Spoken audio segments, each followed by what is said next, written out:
మరిన్ని వీడియోస్ కోసం సబ్స్క్రైబ్ చేసుకోండి. ఇంకా లైక్ చేయడం మర్చిపోకండి. ఈ వీడియోలో మనం చెప్పుకోబోయేది 4వ తరగతిలోని 6వ పాఠమైన ముగ్గుల్లో సంక్రాంతి అనే పాఠాన్ని ఈరోజు చెప్పుకుందాం. ఇంకా పాఠంలోకి వెళ్ళిపోదాం. పిల్లలు అందరూ ముగ్గుల్లో సంక్రాంతి అనే పాఠం యొక్క పేజ్ తెరవండి. తెరిచారా? సరే, అయితే ఈ పాఠం యొక్క ప్రక్రియ, వ్యాసం, ఇతివృత్తం, సంస్కృతి, సంప్రదాయాలు, ఇంకా ఈ పాఠం రాసిన వారు రచయితల బృందం.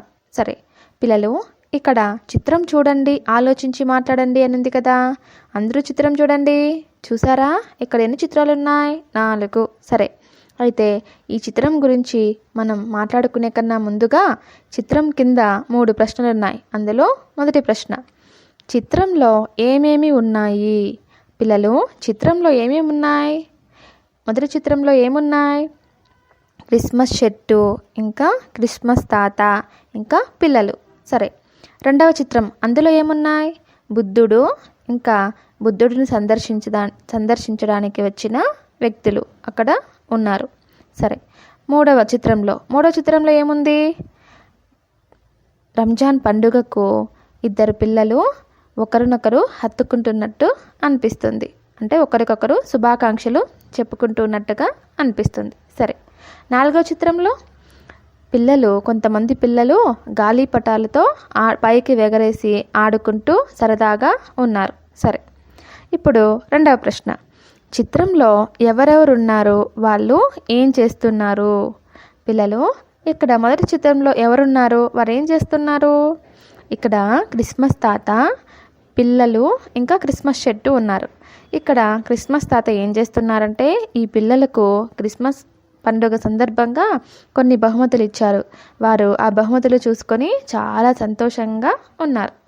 రెండవ చిత్రంలో బుద్ధుడు దగ్గర కొంతమంది వచ్చి ఆ విగ్రహాన్ని ఇంకా అదంతా చూసి చాలా సంతోషించి ఇంకా బుద్ధుడిని మొక్కుకుంటున్నారు. సరే, మూడవ చిత్రంలో రంజాన్ పండుగ కాబట్టి ఆ రంజాన్ పండుగకు గుర్తుగా అక్కడ చందమామ, ఇంకా నక్షత్రాలు, ఇంకా పిల్లలు రంజాన్ శుభాకాంక్షలు చెప్పుకుంటూ ఒకరినొకరు హత్తుకుంటున్నట్టుగా అనిపిస్తుంది. సరే, 4వ చిత్రంలో వీళ్ళు ఏం చేస్తున్నారంటే గాలిపటాలను ఎగరవేసుకుంటూ ఒకరినొకరు కేరింతలతో సంతోషంతో ఆడుకుంటూ ఉన్నట్టు అనిపిస్తున్నారు. సరే పిల్లలు, ఇప్పుడు 3వ ప్రశ్న, మీరు జరుపుకునే పండుగల గురించి చెప్పండి. పిల్లలు, మీరు కొన్ని పండుగలు జరుపుకుంటారు కదా, వాటి గురించి చెప్పండి. ఏం పండుగలు జరుపుకుంటారు? సంక్రాంతి, ఇంకా వినాయక చవితి, ఇంకా క్రిస్మస్, రంజాన్, ఇంకా ఉగాది, ఇలా మీరు ఎన్నో పండుగలు జరుపుకుంటారు. ఈ పండుగలన్నీ కూడా మతాలకు అతీతంగా ఒక్కొక్క మతం వారు ఒక్కొక్కలాగా జరుపుకుంటారు. సరే పిల్లలు, ఇలా మీరు జరుపుకునే పండుగల గురించి చెప్పాలి. సరేనా? సరే, అయితే ఇప్పుడు ఏం చేద్దామంటే మనం ఈ ముగ్గుల్లో సంక్రాంతి అనే పాఠం గురించి చెప్పుకుందాం. సరేనా? సరే పిల్లలు, ఇప్పుడు ఈ పాఠం చెప్తున్నా, వినండి. తమ్ముడు, అత్తమ్మ ముగ్గుల పోటీలో ముగ్గు వేస్తుంది, చూడడానికి వెళ్దాం, వస్తావా? అడిగింది అనూష. ఓ పద అన్నాడు ఆదిత్య. ముత్యాల ముగ్గుల్లో గొబ్బిల్లో, రతనాల ముగ్గుల్లో గొబ్బిల్లో, మైకులో పాట వినిపిస్తుంది. పోటీలు జరుగుతున్న చోట చాలా సందడిగా ఉంది. ముత్యాల ముగ్గులు, రంగుల ముగ్గులు, నాగబంధాలు, పెద్ద పెద్ద ముగ్గులు ఎంత బాగున్నాయో. అత్తమ్మను వెతుకుతూ అనూష, ఆదిత్య ముందుకు వెళ్తున్నారు. నెమళ్ళ ముగ్గు, చిలకల ముగ్గు, పద్మాల ముగ్గు, సీతాకోక చిలుకల ముగ్గు, ఏ ముగ్గు చూసినా దీనికే బహుమతి వస్తుందేమో అనిపిస్తుంది. ఇంతలో అత్తమ్మ కనిపించింది. అదిగో అత్తమ్మ అన్నాడు ఆదిత్య. అబ్బా అత్తమ్మ, ఎంత పెద్ద ముగ్గు వేశావో. ఇదేంటి అత్తమ్మ, ఒకే ముగ్గులో భోగిమంట, గంగిరెద్దులు, గాలిపటాలు భలేగా వేశావే అంది అనూష. అవును అనూష, ఇది సంక్రాంతి ముగ్గుల పోటీ కదా, అందుకే సంక్రాంతి విశిష్టతను తెలిపే అంశాలు ముగ్గుల్లో వేశాను. అంటే ఇక్కడ విశిష్టత అంటే ఏమంటే గొప్పతనం అని. తెల్లవారుజామున వీధుల్లో వేసే భోగిమంట, సంక్రాంతికి సంప్రదాయంగా వచ్చే జానపద కళారూపమైన గంగిరెద్దులు, పిల్లలు సందడిగా ఎగరవేసే గాలిపటాలు నా ముగ్గుల్లో చూపించాను అంది అత్తమ్మ. నేను భోగిమంటలో వేయడానికి నెల రోజుల నుండి ఆవు పేడ పిడకలు ఎండబెట్టి దండగుచ్చి ఉంచాను అంది అనూష. పాత కర్ర సామాను, ఎండుకట్టెలు అన్నీ చేర్చి భోగి పండుగ రోజు భోగి మంట వేస్తారు. పిడకల దండలు కూడా వేస్తారు చెప్పింది అత్తమ్మ. ఈ భోగి పళ్ళ ముగ్గు చూసారా ఎంత బాగుందో అంది అత్తమ్మ. భోగి రోజు సాయంత్రం రేగుపళ్ళు, శనగలు, చెరుకు ముక్కలు, చిల్లర డబ్బులు, బంతిపూల రేకులు కలిపి భోగి పళ్ళు పోస్తారు కదక్కా అన్నాడు ఆదిత్య సంబరంగా. అవునురా అంది అనూష. చూడండి, ఇది ధనస్సుల ముగ్గు. ధనస్సంక్రమణం అంటే సూర్యుడు ధనస్సు రాశిలో ప్రవేశించడం. అంటే పిల్లలు ఇక్కడ ధనుస్సు అంటే ఏమొస్తుందంటే విల్లు అని వస్తుంది. దీనినే ధనుర్మాసం అని కూడా అంటారు. ఈ ముగ్గుల్లో హరిదాసులు, పూర్ణ కలశం, పొంగలి కుండలు కనబడుతున్నాయి. ఇక్కడ పూర్ణ కలశం అంటే కలశం అంటే చిన్న కుండ లేదా చెంబు అని అంటాం. ఈ ముగ్గుల్లో చెరుకు ముక్కలు ఉన్నాయి. ధాన్యపు బస్తాల బండి ఉంది. సంక్రాంతికి ధాన్యం ఇంటికి చేరి రైతులు అంతా సంతోషంగా ఉంటారు. పొంగళ్ళు వండుతారు. మరణించిన పెద్దలకు బట్టలు, పిండి వంటలు, పండ్లు నివేదిస్తారు చెప్పింది అత్తమ్మ. అత్తమ్మ, ఈ కోడి పుంజుల ముగ్గు చూడు, ఇవి నిజం కోళ్ళలా ఉన్నాయి కదూ చూపించింది అనూష. సంక్రాంతికి కొన్ని ప్రాంతాల్లో కోడి పందాలు, పొట్టేళ్ల పందాలు, ఎడ్ల బండి పరుగు, గుర్రపు స్వారీ, సంగిడి రాళ్ళు ఎత్తడం, కుస్తీ పోటీలు, కబడ్డీ, వాలీబాల్ పోటీలు మొదలైనవి నిర్వహిస్తారు. బొమ్మల కొలువులు పెడతారు. కొన్ని ప్రాంతాలలో ప్రమాదకరమైన ఆచారాలు కూడా ఉన్నాయి చెప్పింది అత్తమ్మ. అత్తమ్మ, ఈ ముగ్గు చూడు, ఒక స్త్రీ 10 చేతులలో స్టెతస్కోపు, పుస్తకం, చీపురు, గరిటె, తుపాకీ, రెంచి, చక్రం, కొడవలి, పూలదండ, టెన్నిస్ రాకెట్ పట్టుకొని మరొక 2 చేతులతో పసిపాపను ఎత్తుకొని ఉంది. నల్ల కోటు తొడుక్కుని ఉంది చూపించింది అనూష. స్త్రీ శక్తిని తెలిపే ముగ్గు ఇది అనూష. ఇలాగే సందేశాలు ఇచ్చే ముగ్గులు కూడా వేశారు చూడండి. ఈ ముగ్గులో రైతును, ఆ ముగ్గులో జాతీయ జెండాను, జాతీయ చిహ్నాలను వేశారు చూడండి. ఇక్కడ చూడండి, ఓటు ఆవశ్యకాన్ని సూచిస్తూ ఓటు యంత్రం ముగ్గులో చూపించారు. చంద్రయాన్ ముగ్గు కూడా వేశారు చూడండి చూపించింది అత్తమ్మ. అత్తమ్మ, ఇక్కడ ముగ్గులో ధాన్యాలు నింపారు. ఈ ముగ్గును ఉప్పులో రంగు కలిపి దిద్దారు. ఆ ముగ్గును పూలరేకులతో నింపారు. అబ్బా, ఎన్నెన్ని ముగ్గులో! ఈ ఎద్దుల ముగ్గులో కొమ్ములకు ఎంత చక్కని రంగులు వేశారో చూడండి. గొబ్బిళ్ళు, దీపాలు, పూర్ణ కలశాలతో ముగ్గులను అందంగా అలంకరించారు. మనకు ఆహారాన్ని అందించే పశువులను కనుమ పండగ నాడు ఇలాగే పూజిస్తారు. బంధువులు, పెళ్ళైన ఆడపిల్లలు అందరూ వస్తారు. అంతా కలిసి విందు భోజనాలు చేస్తారు. జానపద కళారూపాలు ప్రదర్శించిన వారికి ధాన్యం, బట్టలు, కూరగాయలు, డబ్బులు మొదలైనవి గ్రామస్తులు బహుకరిస్తారు చెప్పింది అత్తమ్మ. ఈ రథం ముగ్గు చూడండి. దక్షిణాయనం నుండి ఉత్తరాయణానికి సూర్యుని ప్రయాణ సూచికగా రథంలో సూర్యుని నిలుపుతారు. 2 చక్రాలకు 6 ఆకులు చొప్పున వేస్తారు. ఈ ముగ్గు 12 నెలలను సూచించే 12 ద్వారాల ముగ్గు. ముగ్గుల్లో మన సంస్కృతి విలసిల్లుతుంది. ఏ సంస్కృతి సంప్రదాయాలైనా, పండుగలు, ఆచార వ్యవహారాలైనా అందరూ కలిసిమెలిసి ఆత్మీయంగా ఉండటానికే.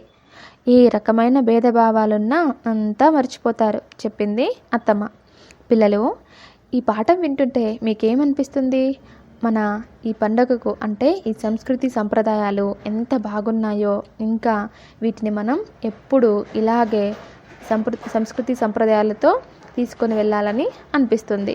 ఇంకా ఈ ముగ్గులను చూస్తుంటే ఈ ముగ్గులు ఇన్ని అర్థాలను ఇస్తాయా అన్నట్టుగా ఉంది. ఇంకా ఈ ముగ్గులను వేసే ఆడవాళ్ళు, ఈ ముగ్గులను కనిపెట్టే ఆడవాళ్ళు ఎంతో గొప్పవారని ఈ పాఠం ద్వారా తెలియజేస్తున్నాం. ఎందుకు అంటే ఈ ముగ్గులో కూడా ఇన్ని సందేహాలను కల్పిస్తున్నారు కాబట్టి వాళ్ళు చాలా గొప్పవారు అని తెలుస్తుంది. సరేనా? సరే పిల్లలు, ఇప్పుడు మనం ఈ పాఠం చెప్పుకున్నాం కదా. ఇప్పుడు ఈ పాఠానికి సంబంధించిన పదాలకు అర్థాలేమో తెలుసుకుందాం. సరేనా? సరే. పద్మం అంటే తామర పువ్వు. విశిష్టత అంటే గొప్పతనం, ప్రత్యేకత. సంబరం అంటే సంతోషం. ధనస్సు అంటే విల్లు. రాశి అంటే నక్షత్రాల గుంపు. కలశం అంటే చిన్న కుండ లేదా చెంబు. గొబ్బిల్లు అంటే ముగ్గుపై పసుపు కుంకాలు, పువ్వులు అలంకరించిన ఆవు పేడ ముద్దలు అని అర్థం. అయనం అంటే గమనం అని అర్థం వస్తుంది. సరే పిల్లలు, ఇప్పుడు ఈ పాఠము ఇంకా ఈ పాఠానికి సంబంధించిన అంశాలు ఇంకా ఈ పాఠానికి సంబంధించిన అర్థాలు తెలుసుకున్నారు కదా. ఇప్పుడు ఈ పాఠానికి సంబంధించిన మరిన్ని అంశాలను మనం తెలుసుకుందాం. సరేనా? సరే. అందులో మొదటి అంశం ఏమంటే చదవటం, వ్యక్తపరచడం.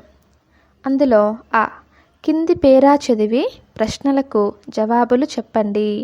పిల్లలు, ఇక్కడ ఒక పేరా ఇచ్చారు. ఆ పేరాను మనం చదివి కింద ఉన్న ప్రశ్నలకు జవాబులు రాయాలి. సరేనా? సరే, చదువుతున్నాను, వినండి.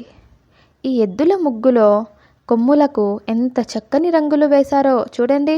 గొబ్బిళ్ళు, దీపాలు, పూర్ణ కలశాలతో ముగ్గులను అందంగా అలంకరించారు. మనకు ఆహారాన్ని అందించే పశువులను కనుమ పండుగ నాడు ఇలాగే పూజిస్తారు. బంధువులు, పెళ్ళైన ఆడపిల్లలు అందరూ వస్తారు. అంతా కలిసి విందు భోజనాలు చేస్తారు. జానపద కళారూపాలు ప్రదర్శించిన వారికి ధాన్యం, బట్టలు, కూరగాయలు, డబ్బులు మొదలైనవి గ్రామస్తులు బహుకరిస్తారు. పిల్లలు, ఇప్పుడు మనం పేరా చదివాం కదా. ఈ పేరా కింద ఉన్న ప్రశ్నలకు జవాబులు రాద్దాం. అందులో మొదటి ప్రశ్న, ముగ్గులను వేటితో అలంకరించారు? పిల్లలు, ముగ్గులను వేటితో అలంకరించారు? ఈ పేరాలో ఏముంది? గొబ్బిళ్ళు, దీపాలు, పూర్ణ కలశాలతో అలంకరించారు. సరే. రెండవ ప్రశ్న, పశువులను ఎలా పూజిస్తారు?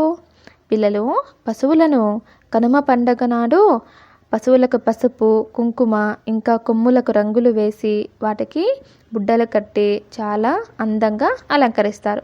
సరే. మూడవది, జానపద కళాకారులకు గ్రామస్తులు ఏమి బహుకరిస్తారు?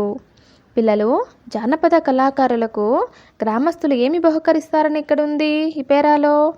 ధాన్యం, బట్టలు, కూరగాయలు ఇంకా డబ్బులు బహుకరిస్తారు. సరే, ఇప్పుడు అనేది చూద్దాం. పాఠం చదవండి, ఖాళీలలో రాయండి. పిల్లలు, మనమందరం పాఠం చదివాం కదా. ఇప్పుడు ఖాళీలలో ఈ పాఠానికి సంబంధించినవి రాయాలి. రాద్దామా? సరే. అందులో మొదటిది, ఈ పాఠంలో ఉన్న పాత్రల పేర్లు. పిల్లలు, ఈ పాఠంలో మనకు ఎవరెవరు ఉన్నారు అంటే పాత్రలు అంటే ఎవరెవరు మనకి పాఠం చెప్తున్నట్టుగా ఉంది? అనూష, ఆదిత్య, అత్తమ్మ. సరే. రెండవ ప్రశ్న, మీకు ఆశ్చర్యంగా అనిపించిన ముగ్గులు. పిల్లలు, ఇప్పుడు ఈ పాఠం విన్నారు కదా. ఇందులో మీకు ఆశ్చర్యంగా అనిపించిన ముగ్గులేవి? శ్రీ శక్తి ముగ్గు, ఇంకా రథం, ఇంకా ఓటు యంత్రం ముగ్గు. సరే. మూడవ ప్రశ్న, రథం ముగ్గు దేనిని సూచిస్తుంది? పిల్లలు, ఈ రథం ముగ్గు ఉంది కదా, అది దేనిని సూచిస్తుంది? దక్షిణాయనం నుండి ఉత్తరాయణానికి సూర్యుని ప్రయాణిస్తున్నట్టుగా ఉంటుంది. దక్షిణాయనం నుండి ఉత్తరాయణానికి సూర్యుని ప్రయాణ సూచికగా రథంలో నిలుపుతారు. అదే సూచిస్తుంది. సరే. నాలుగో ప్రశ్న, శ్రీశక్తి ముగ్గులో ఏమేమి ఉన్నాయి? పిల్లలు, ఈ శ్రీశక్తి ముగ్గులో ఏమేమి ఉన్నాయి? స్టెథోస్కోపు, పుస్తకం, చీపురు, గరిటె, తుపాకీ, రెంచి, చక్రం, కొడవలి, పూలదండ, టెన్నిస్ రాకెట్, ఇంకా పసిపాప. సరే, ఇవన్నీ ఈ ముగ్గులో ఉన్నాయి. సరే సరే పిల్లలు, అయితే ఇప్పుడు మరొక అంశం, అదేమంటే ఇప్పుడు ఈలో ఏమిచ్చారంటే కింది పేరాను చదివి సమాధానాలు రాయండి. పిల్లలు, మనం ఇక్కడ ఒక పేరా ఇచ్చారు, అదేమంటే రంజాన్ పండుగకు సంబంధించినది. ఆ పేరాను చదివి ఆ పేరా కిందున్న ప్రశ్నలకు సమాధానాలు రాయాలి. రాద్దామా? మొదటి ప్రశ్న, రంజాన్ పండుగకున్న మరొక పేరు ఏమిటి? పిల్లలు, రంజాన్ పండుగకున్న మరొక పేరేమిటి? ఈద్ లేదా ఈద్ ఉల్ ఫితర్ అని కూడా అంటారు. సరే, రెండవది, సహరీ అంటే ఏమిటి? పిల్లలు, ఈ పేరాలో సహరీ అంటే ఏమిటి? సూర్యోదయానికి సుమారు గంటన్నర ముందు భోజనం చేయడాన్ని ఏమంటామంటే సహరీ అని అంటాం. సరే, మూడవది, జకాత్ గురించి చెప్పండి. పిల్లలు, జకాత్ గురించి చెప్పండి. సంవత్సరానికి ఒకసారి వారి ఆదాయం సంపదపై ఒక లెక్క ప్రకారం పేదలకు దాన ధర్మాలు చేయడాన్నే జకాత్ అని అంటారు. సరే, నాలుగో ప్రశ్న, రంజాన్ మాసంలో ముస్లింలు ఉపవాస దీక్ష ఎలా చేస్తారు? పిల్లలు, ఈ రంజాన్ మాసం ఉంది కదా, ఈ మాసంలో ముస్లింలు ఉపవాస దీక్ష ఎలా చేస్తారు అంటే సూర్యోదయానికి సుమారు గంటన్నర ముందే భోజనం చేస్తారు. ఇంకా పగలంతా ఉపవాసం ఉంటారు. ఇంకా సూర్యాస్తమయం తర్వాత ఉపవాస దీక్ష విరమిస్తారు. ఇలా వీరు ఉపవాస దీక్ష చేస్తారు. సరే సరే పిల్లలు, ఇప్పుడు ఈ పేరాకు సంబంధించిన ప్రశ్నలు కూడా రాసేసాం. ఇప్పుడు మరొక అంశం, అదేమంటే పదజాలం. ఈ పదజాలంలో అనే అంశం గురించి చెప్పుకుందాం. సరేనా? సరే, పాఠంలోని ఒత్తు పదాలను గుర్తించి రాయండి. పిల్లలు, ఈ పాఠంలో ఒత్తు పదాలు ఉన్నాయి కదా, వాటిని గుర్తించి రాయాలి. కొన్ని వారిచ్చారు, అవేమో చూసేద్దాం. పొంగళ్ళు, పెద్ద ముగ్గు, అత్తమ్మ, ఇవన్నీ ఒత్తు పదాలు. ఇంకా మనం పాఠం చదివాం కదా, ఆ పాఠంలో ఉన్న ఒత్తు పదాలు చెప్పండి. శ్రీ, ఇంకా సంక్రాంతి, ఇంకా భోగిపళ్ళు, ఇంకా ముగ్గులు, ఇంకా ధాన్యం, ఇంకా ఎడ్ల బండి, ఇంకా బొమ్మల కొలువు, ఇంకా సూర్యుడు, ఇంకా గుర్రపు స్వారీ. సరే పిల్లలు, ఇంకా ఇలాంటి పదాలు ఉన్నాయి, అవి కూడా మీరు రాయండి. సరేనా? సరే, ఇప్పుడు మరొకటి, కింది పదాలకు వ్యతిరేక పదాలు రాయండి. పిల్లలు, వ్యతిరేక పదాలు రాయాలి ఈ పదాలకు. సరేనా? అవును అంటే కాదు, అలా వ్యతిరేకంగా రాయాలి. వీటిని ఏమంటారంటే వ్యతిరేక పదాలు. సరేనా? ఇప్పుడు వ్యతిరేక పదాలు రాసేద్దాం. వెళ్ళు అంటే వ్యతిరేక పదం ఏమొస్తుంది? వచ్చు. సంతోషం, బాధ, దక్షిణం, ఉత్తరం, లోపల, బయట, ఎత్తు, పల్లం, పొడవు, పొట్టి, ఉదయించడం, అస్తమించడం, ముందు, వెనుక, ఇవన్నీ కూడా ఏం పిల్లలు? వ్యతిరేక పదాలు. సరే, ఇప్పుడు మరొక అంశం, అదేమంటే కింది పదాలకు అర్థాలు రాసి వాక్యంలో ప్రయోగించండి.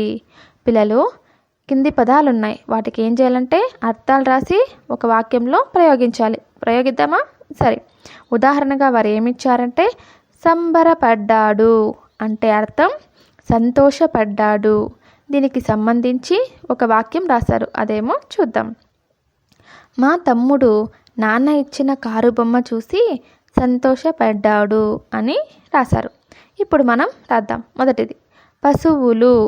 పశువులు అంటే ఆవులు. సంక్రాంతి పండుగ నాడు ఆవులను అలంకరిస్తారు. సరే, ఇప్పుడు రెండవది, నెలలు. నెలలు అంటే అర్థం మాసాలు. ఈ మాసాలను ఆధారం చేసుకొని మనం ఒక వాక్యం రాద్దాం. సరేనా? సరే, సంవత్సరంలో 12 మాసాలు ఉంటాయి. సరే, మూడవది, విశిష్టత అంటే గొప్పతనం. మనం ఈ గొప్పతనంకి సంబంధించి ఒక వాక్యం రాద్దాం. స్త్రీ యొక్క గొప్పతనం అందరూ తెలుసుకోవాలి. సరే, నాలుగవది, కలశం. కలశం అంటే అర్థం చిన్న కుండ. ఇప్పుడు దీనికి సంబంధించి ఒక వాక్యం రాద్దాం. చిన్న కుండలో నీళ్లు పువ్వులను వేసి అలంకరిస్తారు. సరే, ఐదవది దండలు. పిల్లలు, దండలు అంటే అర్థమేమి? మాలలు. సరే, ఇప్పుడు ఈ మాలలతో ఒక వాక్యం రాద్దాం. దేవుని విగ్రహాలకు ఇంకా పూజా మందిరంలో మాలలతో అలంకరిస్తారు. సరే, ఇప్పుడు మనం వీటికి సంబంధించిన అర్థాలు ఇంకా వాక్యాలు కూడా రాసేసాం. ఇప్పుడు మరొక అంశం, అదేమంటే ఇది ఇక్కడ ఏముందంటే కింది గల్లలో ఆహార పదార్థాల పదాలను వెతికి రాయండి. పిల్లలు, ఇక్కడ ఒక గల్ల ఇచ్చారు. ఆ గల్లలో ఏమున్నాయంటే ఆహార పదార్థాల పదాలు ఉన్నాయి. కాబట్టి మనం వాటిని వెతికి రాయాలి. ఉదాహరణగా వారు ఏమి ఇచ్చారంటే పులిహోర అనేది ఇచ్చారు. ఇంకొన్ని మనం వెతుకుదాం. సరేనా? ఏమేమి ఉన్నాయో చెప్పండి. హల్వా, ఇంకా గారెలు, ఇంకా లడ్డు, ఇంకా వడ, ఇంకా అప్పడాలు, ఇంకా చాలా ఉన్నాయి. ఇవన్నీ మీరు రాసేయండి. సరేనా? సరే, అయితే ఇప్పుడు మరొక అంశం, కింది తమాషా పదాలు చూడండి. పిల్లలు, ఇక్కడ కింది తమాషా పదాలు చూడండి అని ఇచ్చారు. ఏమో చూద్దాం. ఒకే పదం వేర్వేరు సందర్భాలలో వేరువేరు అర్థాలతో ఉపయోగిస్తున్నాం. కింది ఉదాహరణలను గమనించండి. కింద తలకు సంబంధించిన పదాలు ఉన్నాయి. వాటి అర్థాలను తెలుసుకోండి. వాటిని ఉపయోగించి సొంత వాక్యాలు చెప్పండి. పిల్లలు, ఇక్కడ ఏమున్నాయంటే కొన్ని పదాలు ఉన్నాయి. అవన్నీ కూడా దేనికి సంబంధించినవంటే తలకు సంబంధించిన పదాలు ఇచ్చారు. మనం ఏం చేయాలంటే ఆ పదాలకు అర్థాలను తెలుసుకొని వాటికి సొంత వాక్యాలు చెప్పాలి. సరేనా? చెప్దాం. ఇప్పుడు ఉదాహరణగా ఒకటి ఇచ్చారు. అదేమంటే మట్టి. మట్టి అంటే మన్ను. ఇలా మట్టికి సంబంధించిన పదాలన్నీ కొన్ని ఇచ్చారు. అవేమో చూద్దాం. మట్టి మనుషులు అంటే శ్రామికులు, శ్రమజీవులు. మట్టిలో పుట్టిన అంటే ప్రాంతంలో జన్మించిన. మట్టిలో కలిసిపోవడం అంటే మరణించడం. మట్టి పాలైన అంటే వృధా అయిన. మన్ను తిన్న పాములాగా అంటే కదలక మెదలక. నోట్లో మట్టి కొట్టడం అంటే అన్యాయం చేయటం. ఇప్పుడు మనకేం చెప్పారు వాళ్ళు? తలకు సంబంధించిన పదాలు కదా, అవి తెలుసుకుందాం. ఇప్పుడు తల. తల అంటే అర్థమేమి? శిరస్సు, శిరము అని వస్తాయి. ఇప్పుడు ఈ తలకు సంబంధించిన పదాలు కొన్ని ఇచ్చారు. వాటికి మనం అర్థాలు రాసి సొంత వాక్యాలు చెప్దాం. సరేనా? సరే, తలవంపులు. తలవంపులు అంటే ఏమంటే అవమానాలు. ఇప్పుడు అవమానాలు అనే పదాన్ని మనం ఒక సొంత వాక్యంగా రాద్దాం. ఇప్పుడు మనల్ని పిలవకూడని చోటుకి వెళ్ళినప్పుడు కొన్ని అవమానాలు తప్పవు. సరే, రెండవది తలసరి. తలసరి అంటే సగటు. ఇప్పుడు ఈ సగటుని ఆధారం చేసుకొని మనం ఒక సొంత వాక్యం చెప్దాం. సరేనా? సరే, గ్రామంలో కన్నా పట్టణంలో సగటు జనాభా ఎక్కువగా ఉంటారు. సరే, మూడవది తలపండిన. తలపండిన అంటే అర్థం అనుభవం కలిగిన లేదా అన్నీ తెలిసిన. మా తాతయ్య పంచాంగంలో చాలా అనుభవం కలిగిన వ్యక్తి. సరే, తలలో నాలుక. తలలో నాలుక అంటే అర్థం ఏమంటే అతి ప్రముఖమైన.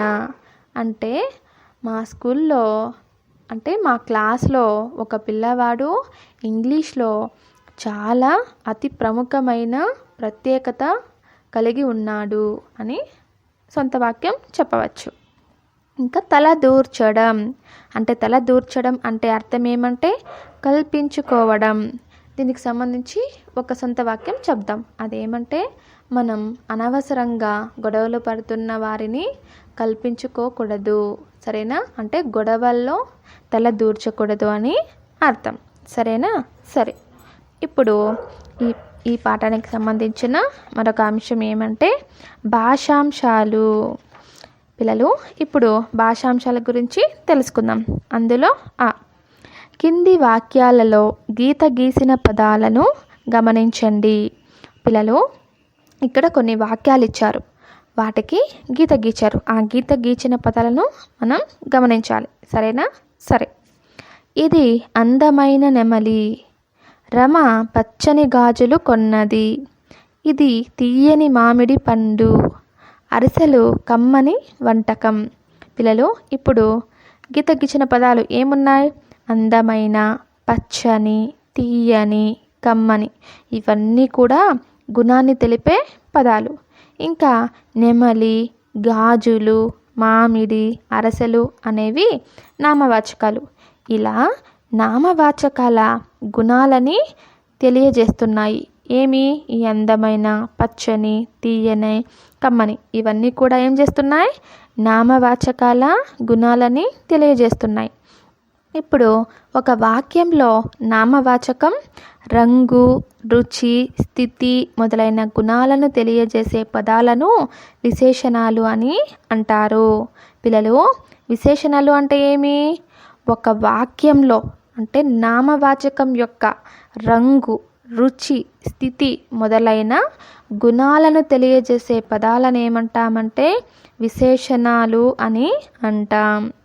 వాక్యంలో విశేషణం సాధారణంగా ఎక్కడొస్తుందంటే నామవాచకానికి ముందు వస్తుంది. ఒకసారి గమనించండి. ఇప్పుడు అందమైన నెమలి, నెమలి అనేది నామవాచకం. సాధారణంగా అంటే ఎప్పుడు కాదు, సాధారణంగా. ఎప్పుడు కాదు, సాధారణంగా. నెమలి అనేది నామవాచకం. నెమలికి ముందు ఏముంది? అందమైన. ఇప్పుడు నెమలికి ముందు ఏమొచ్చింది? విశేషణం. ఇంకా పచ్చని గాజులు, గాజులు అనేది నామవాచకం. నామవాచకానికి ముందు ఏముంది? విశేషణం. ఇలా అన్నమాట. సాధారణంగా ఈ విశేషణం అనేది నామవాచకానికి ముందు వస్తుంది. సరే పిల్లలు, ఇప్పుడు చెప్పండి, విశేషణం అంటే ఏమి? నామవాచకం యొక్క రంగు, రుచి, స్థితి మొదలైన గుణాలను తెలియజేసే పదాలని విశేషణ పదాలు అని అంటాం. సరేనా? విశేషణం అంటే నామవాచకం యొక్క విశేషణం అంటే మనం ఏం చెప్పుకోవచ్చు అంటే నామవాచకాల గుణాలని తెలియజేసేవి అని చెప్పుకోవచ్చు. సరేనా? సరే. ఇప్పుడు ఆ అనే అంశం. కింది వాక్యాలు చదవండి. విశేషణ పదాల కింద గీత గీయండి. పిల్లలు, ఇక్కడ 5 వాక్యాలు ఇచ్చారు. ఆ 5 వాక్యాలు చదివి మనం విశేషణం కింద అంటే విశేషణ పదాల కింద గీత గీయాలి. సరేనా? ఏనుగు పెద్ద జంతువు. పిల్లలు, ఇక్కడున్న విశేషణం ఏమి? పెద్ద. రెండవది, నిమ్మకాయకు పుల్లని రుచి ఉంటుంది. రుచి అన్నిట్లోనూ ఉంటుంది, కానీ పుల్లని ఉంది కాబట్టి ఇది విశేషణం. కాబట్టి అక్కడ గీత గీయండి. మూడవది, పుస్తకానికి అందమైన అట్ట వేశారు. పిల్లలు, అందరూ పుస్తకాలకి అట్ట వేస్తారు, కానీ అక్కడ విశేషణం ఏముంది? అందమైన. కాబట్టి అక్కడ గీత గీయండి. నాలుగవది, పచ్చని గోరింటాకు ఎర్రగా పండుతుంది. పిల్లలు, ఇక్కడ పచ్చని గోరింటాకు ఎర్రగా పండుతుంది. ఇక్కడ విశేషణం ఏముంది? గోరింటాకు ఎలా పండుతుంది? ఎర్రగా. అంటే ఏమని చెప్పారు? విశేషణం పచ్చని. గోరింటాకు అనేది నామవాచకం, పచ్చని అనేది విశేషణం. కాబట్టి పచ్చని గోరింటాకు ఎర్రగా పండుతుంది. ఇక్కడ 2 విశేషణాలు వస్తాయి. పచ్చని ఇంకా ఎర్రగా అనే 2 కూడా ఇక్కడ విశేషణాలే. ఇప్పుడు 5వది, కాచిన పాలు తాగాలి. ఇక్కడ పాలు తాగాలి, కానీ కాచిన పాలు తాగాలి అంటే ఇదొక విశేషణంగా చెప్తున్నారు. కాబట్టి ఇది ఒక కాచిన అనేది విశేషణం. సరేనా? సరే. ఇప్పుడు మనము విశేషణ పదాలేమో తెలుసుకొని వాటి కింద గీత గీచేసాం. ఇప్పుడు మరొక అంశం, అదేమంటే ఈ కింది విశేషణ పదాలను ఉపయోగించి వాక్యాలు రాయండి. పిల్లలు, ఇక్కడ కొన్ని విశేషణ పదాలు ఇచ్చారు. వాటిని ఆధారం చేసుకొని మీరు వాక్యాలు రాయాలి. సరేనా? అవి ఏమంటే చూద్దాం. చక్కని, మంచి, పెద్ద, తెలివైన, చురుకైన. ఇప్పుడు మనం ఈ పదాలను ఆధారం చేసుకొని సొంత వాక్యం రాద్దాం. సీత అందమైన చక్కని అమ్మాయి. చక్కని రాసేసాం. రెండవది, అవ్వ రోజు మంచి కథలను చెప్తుంది. మంచి అనేది రాసేసాం. మూడవది, మా ఊరి దగ్గర పెద్ద ఆనకట్ట ఉంది. పెద్ద అనేది రాసేసాం.